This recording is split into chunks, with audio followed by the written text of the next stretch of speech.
দিদি আমাদের জন্য অনেক কিছুই করেছে, কি না করেছে, যেমন লক্ষ্মী ভাণ্ডার, যুবসাথী, সবুজ সাথী, কন্যাশ্রী, কি না করেছে আর কি না করবে আমাদের জন্যে।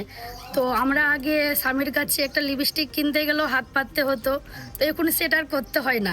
তো এখন নিজের মতন করে আমরা বাঁচি। দিদি আছে, তো আমাদের পাশে যদি দিদি থাকে আর কাউকে দরকার হবে না। মোদিজি যখন বলেছে আপনি দেখেন আমাদের ভারতবর্ষে 21টা রাজ্যে বিজেপির সরকার চলছে, ঠিক আছে? 21টা রাজ্যেই মহিলারা স্বাবলম্বীভাবে কিছু না কিছু পাচ্ছেই।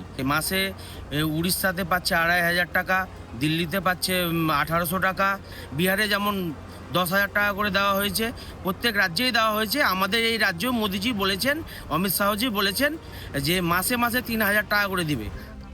যুবসাথী, লক্ষ্মীর ভাণ্ডার, কন্যাশ্রী, যুবশ্রী, স্বাস্থ্যসাথী, দুয়ারে সরকার, এটা কি মমতা ব্যানার্জি যেটা বলে সেটা করে? কিন্তু আরও অন্যান্য সরকার, বিজেপি আছে কেন্দ্রে, যেগুলো বলে কিন্তু কিছু করে না। কিন্তু মমতা ব্যানার্জি ছোটোখাটো দিলেও কিন্তু যেটা বলে সেটা দেয়। এই যুবসাথী বলেছে 15 দিনের মধ্যে টাকা অ্যাকাউন্টে ঢুকে গেছে। আমরা মমতা ব্যানার্জি তৎকালে আমরা খুব খুশি।